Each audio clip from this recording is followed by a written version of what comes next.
IPL-ൽ ഇന്നലെ നടന്ന മത്സരത്തിൽ ലക്നൗ സൂപ്പർ ജയൻസിന് 6 വിക്കറ്റുകൾക്ക് തകർത്ത് റോയൽ ചലഞ്ചേഴ്സ് ബാംഗ്ലൂർ ക്വാളിഫയർ 1-ലേക്ക് യോഗ്യത നേടി. നാളെ നടക്കുന്ന മത്സരത്തിൽ പഞ്ചാബ് കിങ്സിനെയാണ് ബാംഗ്ലൂർ നേരിടുക.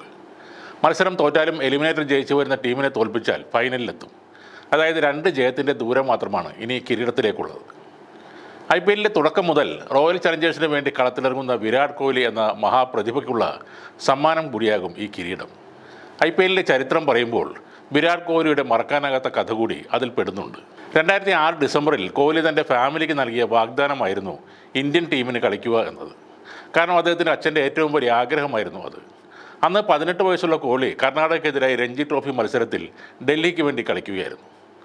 90 റൺസുമായി പുറത്താകുന്ന സമയത്താണ് അച്ഛൻ മരിച്ചത്.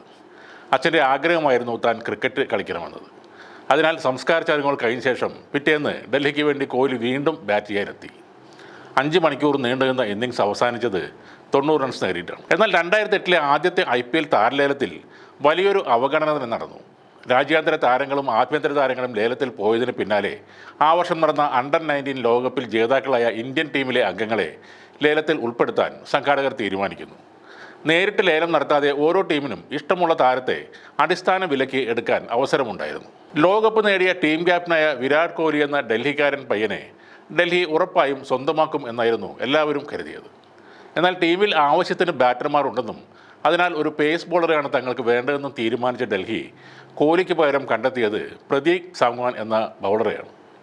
ഡൽഹി ടീം തഴഞ്ഞ കോഹ്ലിയെ തേടി ഉടനെ തന്നെ റോയൽ ചലഞ്ചേഴ്സ് രംഗത്ത് വന്നു. ആദ്യ 3 സീസണുകൾ കാര്യമായ നേട്ടമുണ്ടാക്കാൻ സാധിച്ചില്ലെങ്കിലും കോഹ്ലിയിൽ ഒരു ഭാവിയുണ്ടെന്ന് ബാംഗ്ലൂർ മാനേജ്മെൻറ്റിന് ഉറപ്പായിരുന്നു. അതുകൊണ്ട് തന്നെ 2011-ൽ ടീം പൂർണ്ണമായും അഴിച്ചുപടന്നപ്പോൾ കോഹ്ലിയെ മാത്രം അവർ നിലനിർത്തി. ടീമിൻ്റെ വൈസ് ക്യാപ്റ്റനാക്കി. പിന്നീട് 2013-ൽ ബാംഗ്ലൂർ ക്യാപ്റ്റനായി കോഹ്ലിയെ ടീം മാനേജ്മെൻറ്റ് നിയമിച്ചു. 2013 മുതൽ തുടർച്ചയായി 9 വർഷം RCBയുടെ നായകനായ കോഹ്ലി 2022-ൽ ക്യാപ്റ്റൻസി ഉപേക്ഷിച്ചു. എന്നാലും ഈ സീസണിലും RCBക്ക് ക്യാപ്റ്റൻ എന്നാൽ കോഹ്ലി തന്നെയാണ്. തൻ്റെ ക്രിക്കറ്റ് കരിയറിൻ്റെ അവസാനത്തോടടുക്കുന്ന അയാൾക്ക് വേണ്ടി കിരീടം ഉയർത്തുക എന്നത് മാത്രമാണ് ടീമിൻ്റെ ലക്ഷ്യം. ഈ സീസൺ തുടങ്ങുന്നതിന് മുൻപ് ഇന്നലത്തെ ക്യാപ്റ്റനും മത്സരത്തിലെ ഹീറോയുമായ ജിതേഷ് ശർമ്മ പറഞ്ഞൊരു കാര്യമുണ്ട്. ഇത്തവണ കോഹ്ലിക്ക് വേണ്ടി ബാംഗ്ലൂർ കപ്പുയർത്തും, ഞാനുണ്ടാകും മുന്നിൽ നിൽക്കാനെന്ന്. ഒരുപാട് വിമർശനങ്ങളും അയാൾക്ക് ഈ പ്രസ്താവനയുടെ പേരിൽ കേൾക്കേണ്ടി വന്നു.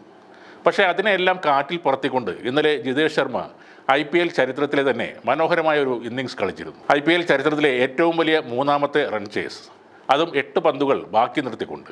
കോഹ്ലി 54 റൺസ് നേടിയപ്പോൾ മയാങ്ക് അഗർവാൾ 41 റണ്ണുമായി പുറത്താകാതെ നിന്നു. തൻ്റെ വാക്ക് വെറുതെയല്ല എന്ന് തെളിയിച്ചുകൊണ്ട് ജിതേഷ് ശർമ്മ അടിച്ചു കൂട്ടിയത് 33 പന്തിൽ 85 റൺസാണ്.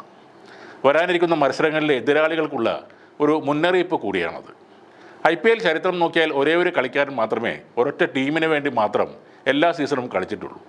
അയാൾക്കും ആ ടീമിനും ഒരു കിരീടം എന്നത് ഒരു കാവ്യനീതിയാണ്. അത് ഇത്തവണ നടപ്പാകും എന്ന് തന്നെ കരുതാം.